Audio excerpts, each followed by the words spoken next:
Hare Krishna, everybody. Hare Krishna. Hare Krishna.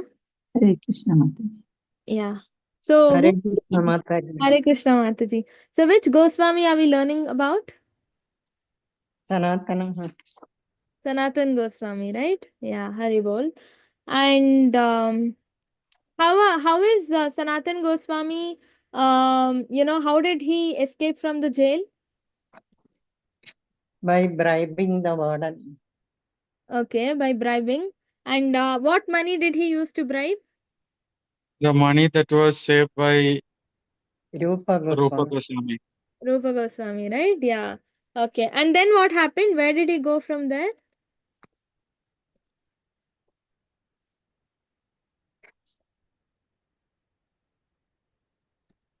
He crossed the Ganges and fled to Varanasi. He crossed the Ganges and went to many different places. Before that, he went to Vrindavan. He searched, actually Mathura, Vrindavan. He searched for Chaitanya Mahaprabhu. Then finally he reached Varanasi. Mm, yeah. Okay. Yeah. Mm. So today we will be continuing. So what was the first question Sanatan Goswami asks Chaitanya Mahaprabhu when he reaches Varanasi? When he meets him? What's the first question? Who am I? Who am I, right? Yeah. And what was the answer that he got? You are the soul. Yeah, the soul. And what is the soul's position? Who is the soul? Servitor of Lord Krishna. Servitor of Krishna. Yeah. Okay, so that is the position of soul. Okay, and one more. How are we related to Krishna? Yeah, we are servitors, yes, but how are we related to Krishna?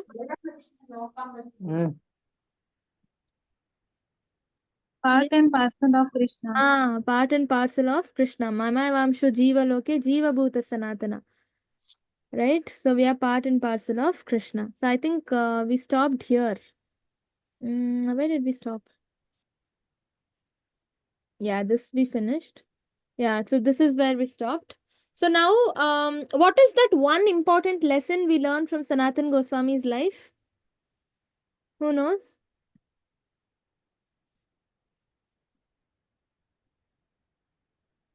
That one, touching lesson or quality that inspires all of us.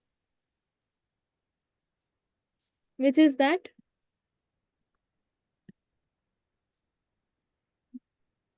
It could be different for each of us, but there is one standard thing. No one knows? You can put your answers in the chat also. See, in this picture, you can see what's happening. He gives his new blanket and all that and exchanges, right? He takes torn blanket and he wears. And he wears second-hand clothes from Tapan Mishra, right? What does all this indicate? Humility. Humility, exactly. So he's saying, I don't deserve new clothes. I don't deserve these lavish, high quality blankets, etc., etc. Right? So he's living a very, very simple life, and he's exchanging all his, rich clothes and high quality clothes with Tapan Mishra, right? And he's using second hand torn clothes, right? Quilt and everything, blanket, everything, right? So all this indicates humility of Sanatan Goswami, right? And this I think we saw, right? Yeah, this also we finished the different forms. So the discussion begins where it begins with, like you all said, who am I? That is the question he asks, and Chaitanya Mahaprabhu explains the living entity's position, right? What is the living entity made for? What is the constitutional position? Who is that soul, right? We are not the body, we are the soul. So, what is a soul? Who is a soul? Everything Chaitanya Mahaprabhu explains. And then the discussion goes on to different incarnations of the Lord, right? So, Swayam Rupa, what is that? Vilasa Rupa, right? Vilasamsha, Swamsha, all that we discuss, right, in the last class. And then the different leelas of the Lord in different stages, different leelas, right? Like 0 to 5 years, it's called Balya, right? So the childhood pastimes of the Lord. 5 to 10 years, it's Pauganda stage. different stages of age, right? So different stages, different ages, what are the different pastimes that happen, right? And everything Chaitanya Mahaprabhu explains about Krishna. And after that, Sanatan Goswami actually stays there for a long time, right? Rath Yatra and all he participates in. I mean, Sanatan Goswami stays with Chaitanya Mahaprabhu actually for a very long time, right? And then learns from him in a very thorough manner. That's why he becomes the spiritual master of Rupa Goswami as well, right? And first reason is because he's elder brother of Rupa Goswami. Second reason is the in-depth knowledge that he gains from Chaitanya Mahaprabhu, and of course the qualities that he has, right? Humility and etc etc. We will see all that here, right? So now what happens, we are still Sanatan Goswami is still with Chaitanya Mahaprabhu. Because of fasting and bad water in Jharkhand forest, Sanatan Goswami contracted a disease which made his body um, itch with worms. Okay, so worms, like more or less like leprosy, but not that severe. This is actually a skin disease that he developed because of the infectious, the water, and he was not eating properly as well, right? So, see, basically, all the Goswamis, they are supposed to do madhukari. They are supposed to beg, and only whatever little they get, they have to eat, consume it as prasadam, right? But Sanatan Goswami did not even do madhukari for few days because he was in depth, completely engrossed in learning from Chaitanya Mahaprabhu. He used to think, oh, if I go beg now, 1 minute of my session will go off, right? I need to learn, I need to take how much ever knowledge possible to further write books and give this knowledge to everybody, right? So that was the mindset he used to have, and he used to not even feel like eating, right? His stomach used to fill with the knowledge that he used to get from Chaitanya Mahaprabhu. So he used to not worry about eating much. And also the water condition is very bad, because of which he contracted that disease, okay, the skin disease, where worms used to fall on his body, and that area where worms used to fall, right, that area would itch, right? And Sanatan Goswami used to pick up the worms, okay, fallen worms, and say, let them stay on my body, right? And not only that, he used to say, this body is not fit for anything. Let it at least, become food for these worms. At least that way, let me, serve someone. Let me make this life purposeful by becoming the food to these worms at least.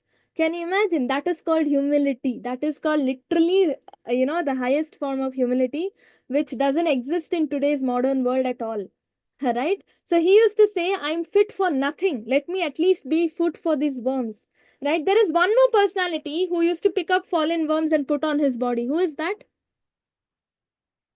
He also comes in Chaitanya Leela. Sorry? Vasudev Vipra. Yeah, Vasudeva Vipra, right? So Vasudeva Vipra is what disease was he having? Leprosy, exactly. He was a leper, right? And he also, when worms used to fall from his body, he used to pick them up and place it on their body, on his body back, saying, again, same thing. Let the worms at least rest on me, right? If my body is giving comfort to them, at least let me give comfort to them at least. That is the highest humility one can ever express, right? Here, Vaishnava etiquette, right? We need to learn from Sanatan Goswami the etiquette of a Vaishnava. So Vaishnava etiquette is the ornament of a devotee. So one day what happened, Sanatan Goswami was summoned by Chaitanya Mahaprabhu, who wanted him to come to Yameshwar Tota. So this is all near Puri and Varanasi. No, not Puri, Varanasi, okay, because they are still there. And Sanatan Goswami reached the Lord through the path along by the beach, by the sea. Okay, when Chaitanya Mahaprabhu asked Sanatan Goswami which way he had come, Sanatan Goswami replied, many servitors of Lord Jagannatha come and go by this path, by the Simhadwara gate of Jagannath temple. Therefore, I did not go by that path. Instead, went by the beach. Sanatan Goswami did not realize that they were burning blisters on his feet because of the heat of the sand.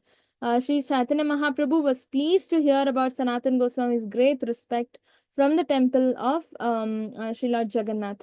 Can you imagine, right? So this is how Sanatan Goswami is, right?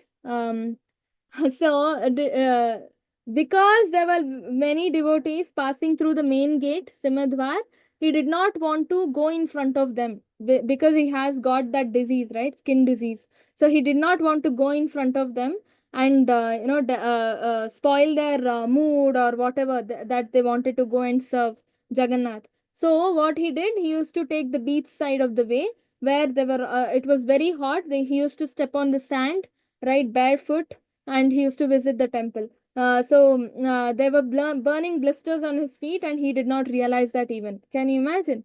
Right? So this is Vaishnava etiquette, right? Not giving Vaishnavas any kind of discomfort, even by sight, right? Even by sight, because he thought, oh, these Vaishnavas might feel discomfort by seeing the disease that I have, right? So that's what Sanatan Goswami used to do. That's the kind of humility he has. So listening to that, Chaitanya Mahaprabhu used to get tears in his eyes, and he used to just hug him, right? And when Chaitanya Mahaprabhu used to go to embrace him, Sanatan Goswami used to avoid that and say, no, I'm so infected, you're not supposed to come near me. Can you imagine? See, Sanatan Goswami used to avoid embracing Sri Chaitanya Mahaprabhu, but nevertheless the Lord would embrace him by force. So Jagadananda advised him. So Jagadananda is another associate of Chaitanya Mahaprabhu. Okay, and so in Krishna Leela, Jagadananda was Satyabhama, right? The wife of Krishna. In Chaitanya Leela, he is come as an associate of Chaitanya Mahaprabhu, right? So Jagadananda advised Sanatan Goswami to go back, right? Looking at all the discomfort and everything, right? So Jagadananda was like, why are you staying here? You go back to Vrindavan, right? And you carry on with your tasks after Jagannath Yatra, right? Rath Yatra. Chaitanya Mahaprabhu chastised Jagadananda, saying, no, how can you ask him to go? Right? So the Lord again embraced Sanatan Goswami, and he said, Sanatan Goswami, so when the Lord embraced him, right, the disease completely got cured. Right? Sanatan Goswami's skin disease completely got cured. And then Lord said Sanatan Goswami to stay with him for that entire year.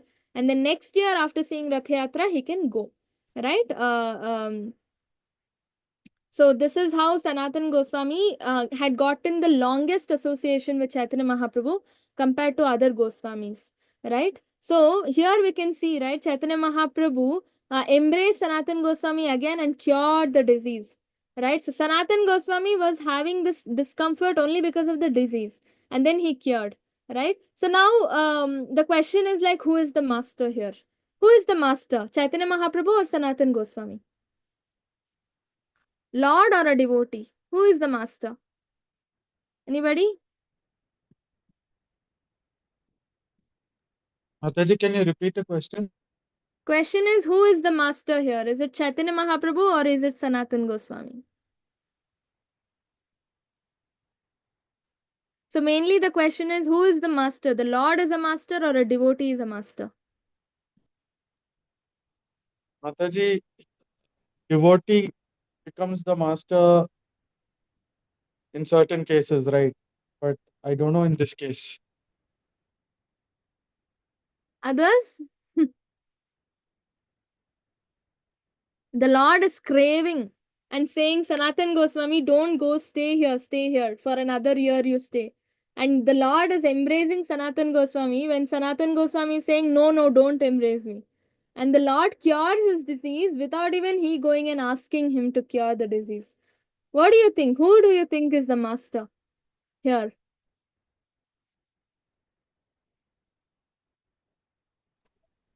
Sanatan Goswami is the master Sanatan Goswami is the master. Why? because the Lord did something which was good for the student. Hmm. So here the student became the master. Yeah, so it's a Mm. reciprocation Mm. that is happening between Sanatan Goswami and Chaitanya Mahaprabhu. Without even asking, Chaitanya Mahaprabhu is curing the disease. Without even asking, Chaitanya Mahaprabhu is pleased. She's crying looking at Sanatan Goswami's humility, right? So by our, when we lose, right, we actually win. The more and more we become humble, the more and more we actually win. That it's exactly opposite in the material world.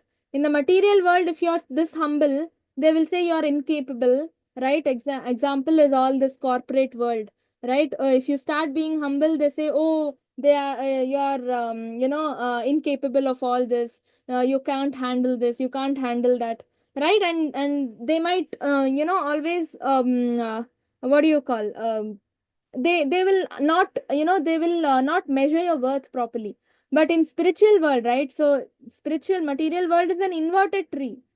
Spiritual world of spiritual world, right? Spiritual world, I mean material world is a reflection, spiritual world is a real image, right? So whatever is actually the highest in spiritual world becomes the lowest in material world. So in material world, humility, if you're so humble, people will start under making understatements about you. But if you but in the spiritual world, the key to success is humility. The more and more you become humble in front of the Lord, in front of the authorities, in front of the senior Vaishnavas and etc etc, the more and more special you become, right? And they start accepting you, they start respecting you more and more, right? And you will finally reach the Lord, because your Guru Paramparas, everybody will start getting pleased by your behavior, by your humility, right? Being ready to do whatever needed to serve the Vaishnavas, because your Vaishnavas will further recommend you to Krishna, right? That's how the parampara is.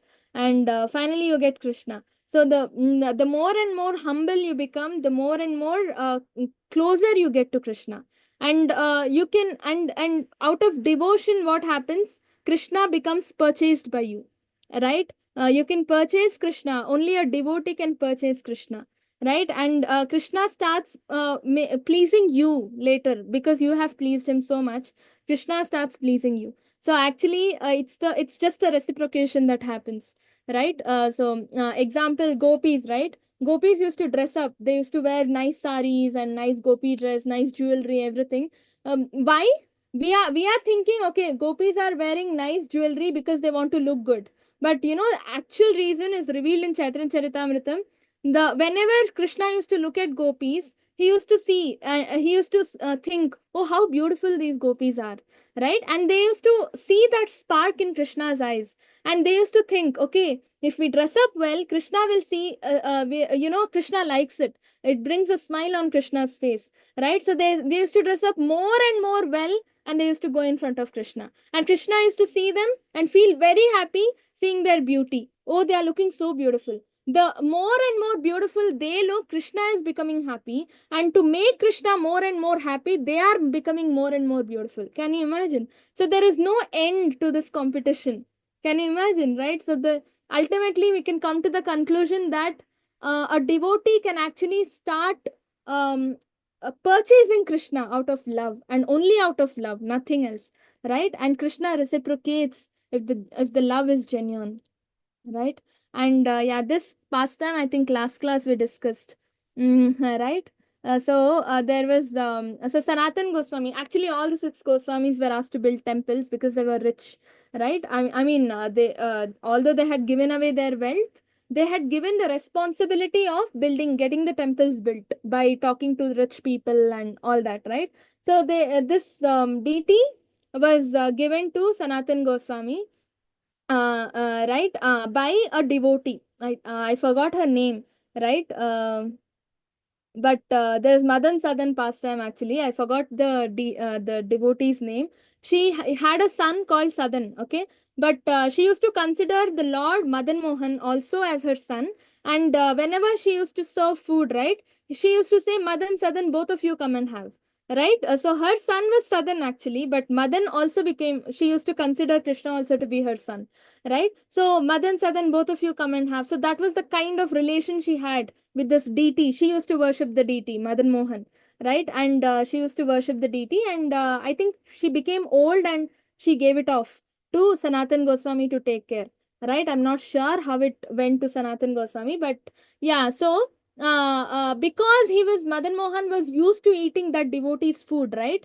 Nice food she used to make for her son and for Krishna, right? Every day he used to get 6 time meals, and that too nice food, right? So Sanatan Goswami he's a Goswami, so he has to do madhukari and beg and eat, right? So he used to give dry chapatis right? Without salt, nothing, just dry chapatis. Okay, so Radha Madan Mohan did not want to eat that because he is used to eating nice food. So he's like, the deity actually spoke to Sanatan Goswami. Again, this is the reciprocation between a devotee and the Lord, right? So whenever Sanatan Goswami used to feed this dry chapati to Radha Madan Mohan used to say, "What is this dry, plain, bland? I don't want this. At least add some salt in it." Right? So Sanatan Goswami used to scold him. He used to say, "What is this? Today you'll ask salt, tomorrow you'll ask spices, ghee, everything." And then, right? But I'm a Goswami. I can't spend my time in cooking like this. Making nice dishes, right? He's a sannyasi. So, he is not supposed to do that. He's not supposed to, do all that, like eat tasty food, because he's a sannyasi, right? He's not supposed to gratify any of his body, not even the tongue. Okay, so and so Sanatan Goswami says, I don't have the time or the inclination to chase around after rich men requesting special items from them. And moreover, he has to beg. Whatever he gets, only he can offer, right? So that's why he says, I can't go behind rich men asking them for special items. Whatever I get, only I can give you. So Madan Mohan was actually a little upset. Okay, so Radha Madan Mohan was actually a little upset.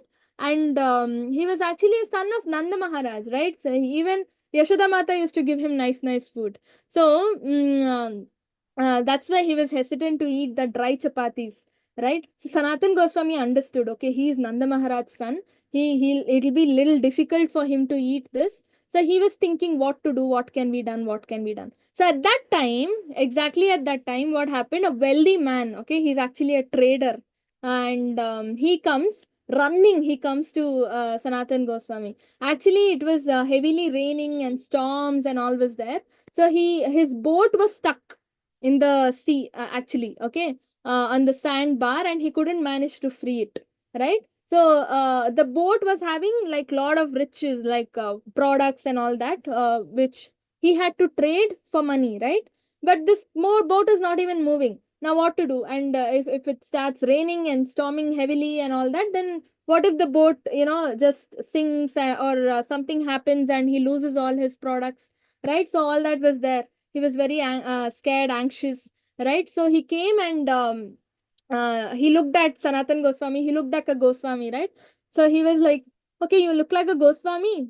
Can you please help? Right? This has happened, right? So what to do, right? So now Sanatan Goswami said, okay, I can't do anything. I think there is one person who can do something for you. Madan Mohan can do something. So you go and ask Madan Mohan. So that rich man came to the Madan Mohan deity that you're seeing and prayed, right? Prayed very hardly. I mean, very hard, right?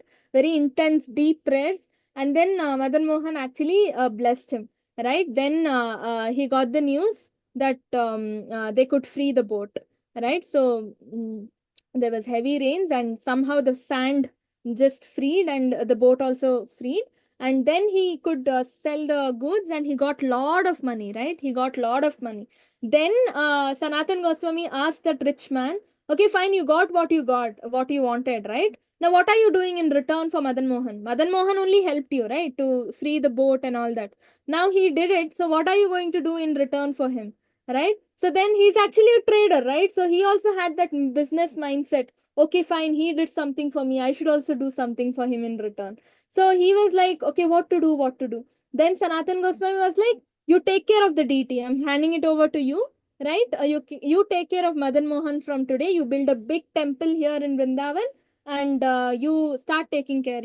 6 offerings has to be done. All nice, tasty food has to be offered and all that.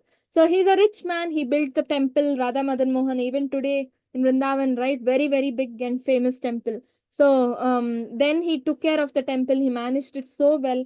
And Madan Mohan was very happy. He was like, yeah, I'm getting nice food now, right? So this is the story behind Radha Madan Mohan temple. And yeah, so Rupa Goswami, once what happened, he was composing, right, some verses, okay, some poem verses to praise Srimati Radharani. And so it's also actually recorded. It's called there's a book called some Govinda Geetanjali something, I'm not sure. Right? In that, this thing is recorded. It's called Chatu Pushpanjali. Okay, Chatu Pushpanjali. In that book, it's recorded. So he was talking, he was writing on the hair of Radharani, the braids. Okay, the braids of Radharani's hair appeared very beautiful, like hoods of a snake. So Radharani's hair is very thick, right? It looks like a big snake, the hood of a snake. So Sanatan Goswami reflected, is it a proper comparison, like a hood of a poisonous snake? You are comparing Radharani's beautiful hair to a poisonous snake. Sanatan Goswami was a little skeptical, right? Is this a right comparison? You are writing the same thing, people also will read the same thing, right? So now, after this happened, after this incident, Rupa Goswami was confident. He was like, no, this is correct only. Her hair exactly looks like this, right? So, but Sanatan Goswami was skeptical. So, what happened in the noon? Okay, this argument happens in the morning, and at noon, what happened? Sanatan Goswami noticed some cowherd girls playing under a shade of a large tree. Okay, there are gopis playing under a large tree. Now, it appeared that a black snake hanging from the tree was about to wrap itself around the neck and shoulder of one of those cowherd girls. Okay, so by now we would have guessed who is this one of the cowherd girls? She is Srimati Radharani. Okay, so they are actually Radharani and the Manjaris, right? All the 6 Goswamis are actually 6 Manjaris, right? Radharani is very close to these 6 Manjaris, especially Rupa Goswami, Sanatan Goswami. They are very, very close. I mean, they are all very close, like best friends. They cannot leave each other and live. Okay. So even when these 2 Manjaris, right, Rupa Goswami, Sanatan Goswami came to this world, Radharani is not able to leave them. So she also follows. Okay, she also follows wherever they are. She actually is there. Radharani and her gang of cowherd girls are all there. Okay, so whatever is happening, they are reflecting, they are reciprocating. So same, this discussion Radharani heard. Okay, so to clear off the doubt that Sanatan Goswami had, this they created this scene, okay, where it appeared like the black snake hanging from the tree was about to wrap around the neck and shoulders of one of the cowherd girls, that is Radharani. Okay, sensing some danger, he called out to her and immediately took off running to save them from impending danger. So he couldn't, he just ran to save them. Okay, but when he was running toward them, they disappeared. Can you imagine? Radharani and her friends actually began to laugh and they disappeared. Right? Then he was like, they were all right here. Where did they go? Right? Suddenly, where did they go? They disappeared.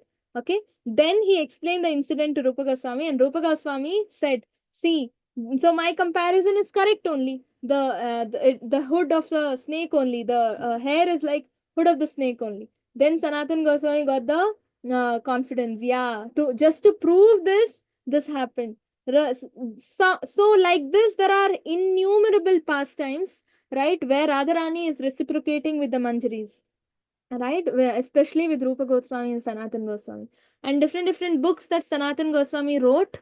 The most important one is Hari Bhakti Vilas, because based on that book only, this Bhakti Rasamrita Sindhu is composed. Rupa Goswami has composed by referring to Hari Bhakti Vilas, because Sanatan Goswami is the spiritual master of Rupa Goswami, right? So Hari Bhakti Vilas and his commentary known as Digdarshini, right, from which we can understand the standard behavior of a devotee and a full extent of Vaishnava's duty.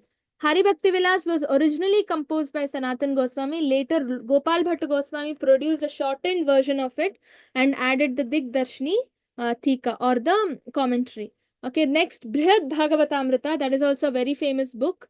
ISKCON movement is also based on Sanatan Goswami's books, not just Rupa Goswami's Bhakti Rasamrita Sindhu, right? So, Brihad Bhagavatamrita, we can understand who is a devotee, what is the process of devotion service, and who is Krishna, the truth, absolute truth. All this is mentioned in this book. And then he also wrote Leela Stava and Vaishnava Toshini, right? It's a commentary on 10th canto of Srimad Bhagavatam. And Sanatan Goswami compiled many books, all with the aim of describing how to serve the principal deities of Vrindavan. Who are the principal deities of Vrindavan?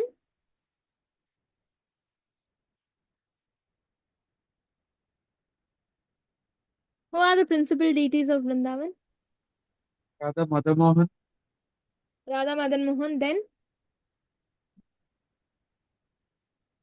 There are two more. Yeah, anybody? Madan Mohan is the first one. Second one. No, first one. Yeah. Madhav. Radha Madhav. No.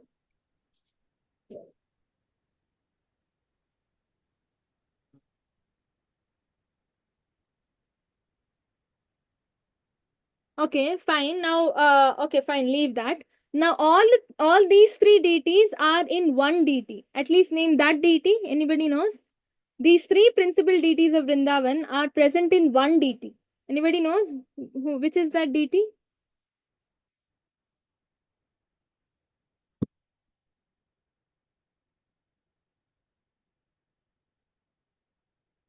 Which is that deity? Radha Raman. So Radha Raman is actually, we will learn about him, Gopal Bhatt Goswami's glories. We will be learning about Radha Raman. So Radha Raman has all the three deities.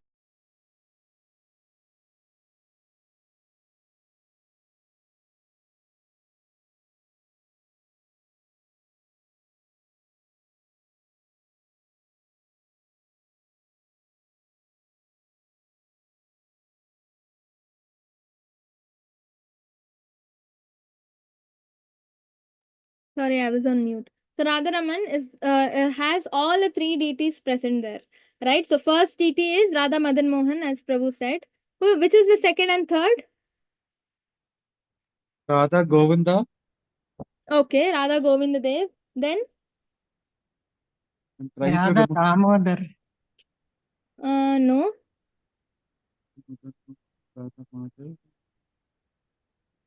Gopinath. So these are Gopinath. the three principal deities. Okay, Radha Madan Mohan, and then Radha Gopinath, and then Radha Govinda Dev. Okay, these three principal deities represent three tattvas. Anybody knows what are the three tattvas they represent?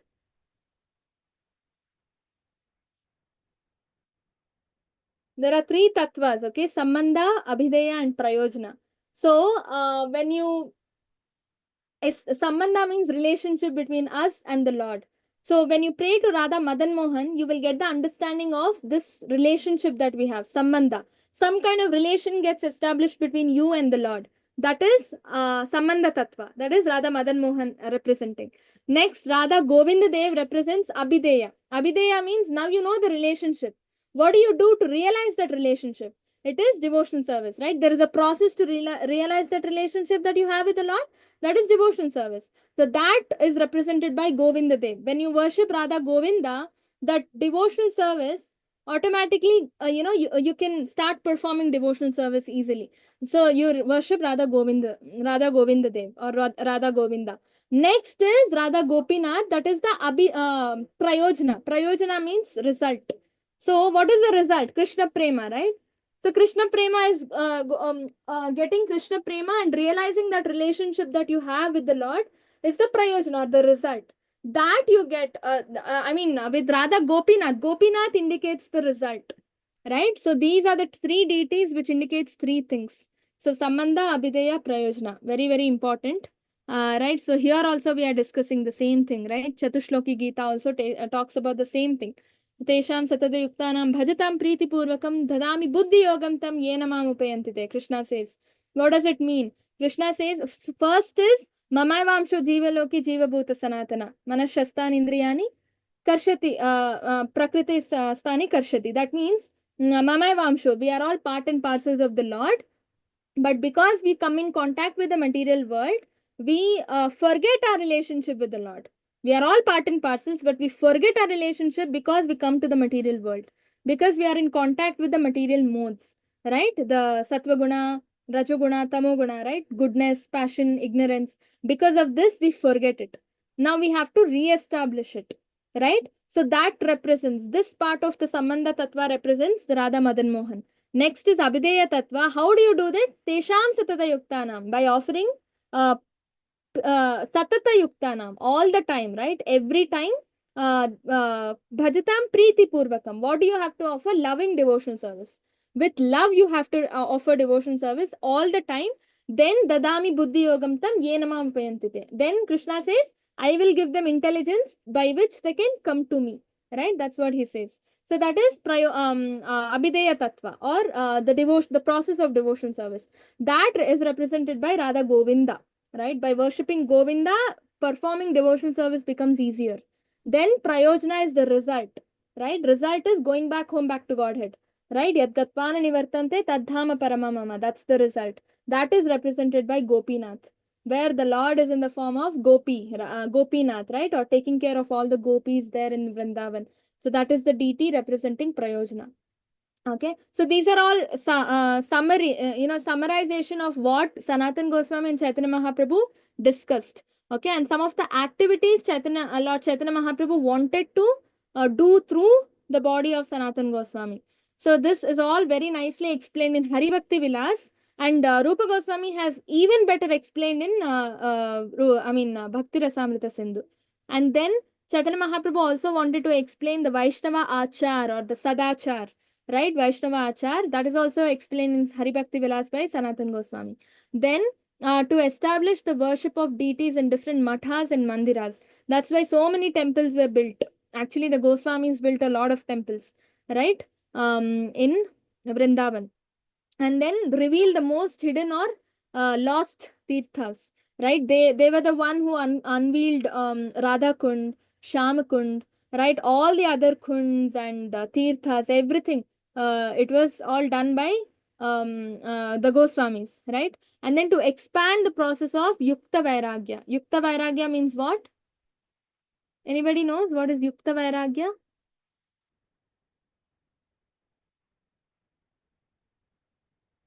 Yeah? We've discussed what is Yukta Vairagya. Anybody knows? I got an answer in the chat. Okay. Renunciation, Mataji.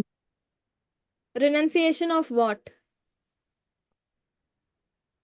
Material desires. Material desires. Okay, then that is normal Vairagya. Why is the word Yukta added? Uh, because we are dedicating the fruits of our actions to Krishna. That is Nishkama Karma Yoga.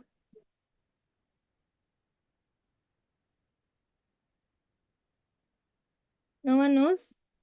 I got a nice answer in the chat though. Okay. So Yukta. Why is Yukta added? Yukta Vairagya means using everything but for Krishna. Right? Using everything but for Krishna. It's the opposite of Falgu Vairagya, right? Some people say, no, oh, mobile, no, I'm not going to touch mobile. I'm a sannyasi. I wear saffron clothes. I'm not going to touch mobile, right? But if you use your mobile for maybe talking to a devotee, taking classes, listening to classes, right? If you're using your mobile phone for the way it is supposed to be used, only and only for Krishna, then you're doing Yukta Vairagya, right? So, Falgu Vairagya is called Markata Vairagya or Monkey Vairagya, right? Leaving everything blindly, not using it. But we need to understand that mobile is also given to us by Krishna only. But we have to use it for him because he has given it to us, right? That is Yukta Vairagya. Using everything but for Krishna. Using laptop, living in a nice, bungalow, having a car, having good job, all that is allowed as far as you use it for Krishna and nothing else. You can't do Mishra also. A little I will use for myself, little I'll give for Krishna. No, everything should be used for Krishna. That is Yukta Vairagya, right? So, like if you have a car, instead of going to say a park that because you want to go, rather go to a temple, see the Lord, right? Take your family members also and go drive to the temple, right? Then you're using car in the right way, right? So instead of going to a shopping mall or something, or say a cinema theater, taking your car to a cinema theater, you're taking it to say to buy something for cooking for the Lord, right? So you go to a mall to buy vegetables for the Lord. For that you're using the car. Then it is Yukta Vairagya. But if you are using it for something else, for your own sense gratification, then it is not Yukta Vairagya. Right? So then that becomes karma. So this is Yukta Vairagya. So Sanatan Goswami established Yukta Vairagya very well. Right? So because Chaitanya Mahaprabhu wanted to do it through the body of Sanatan Goswami and to distribute the teachings of pure Vaishnava activities. He established Madan Mohan, the first deity of Vrindavan, and by his personal behavior, he taught how one should act in the renounced order, completely devoted to the service of the Lord. By his personal example, he taught people how to stay in Vrindavan to execute devotional service, right? By his personal example, right? So begging and eating all the time. They used to change trees also. The same tree, under same tree, they used to not stay. Every night they used to change the tree and go to the next tree. So morning till evening they used to spend there. Again they used to change the tree. Otherwise they'll become attached to the tree, right? A sannyasi shouldn't be attached to anything. That's why, right? So, Sri Sanatan Goswami, although he belonged to the most respectable Brahmana family, was exceptional for his humility and meekness. Yeah, this is the lesson we got to take back, the humility, right? Being meek and humble in front of the Lord and being meek and humble in front of the senior Vaishnavas, right? So, this is very, very important. And Sri Sanatan Goswami is described in the Gaura Gunodesha Deepika as Lavanga Manjari. Yeah, so he is one of the Manjaris, right? All of you know who are Manjaris, right? That's clear, I guess, right? So they are Sakhis or assistants of the principal gopis, right? So gopis are all elder, a little elder. They are, say, 14 to 18 years. Manjaris are little younger. They are 12 to 14 years. Okay, these girls are assisting the gopis who are further assisting Radha Krishna, right? So they are also best friends of Radha Krishna as well, right? So the Manjaris, so she is actually Lavanga Manjari or Rati Manjari, right? Sanatan Goswami, so she comes down in the form of Sanatan Goswami. Okay, so to teach us bhakti. And next class we will learn about Jiva Goswami. Any questions, any additions?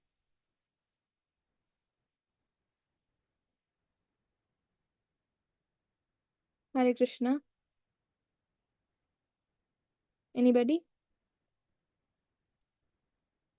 Any doubts? No doubts? Then we can end. So next class we will learn about Jiva Goswami and then Gopal Bhatt Goswami, Raghunath Das Goswami, Raghunath Bhatt Goswami, and then we finish. Okay, thank you all for joining. Vancha kalpadrubhyascha kripa sindhubhya eva cha patitanam pavanebhyo vaishnavebhyo namo namaha. Antakoటి Vaishnavinda ki jai, Srila Prabhupada ki jai, Namacharya Srila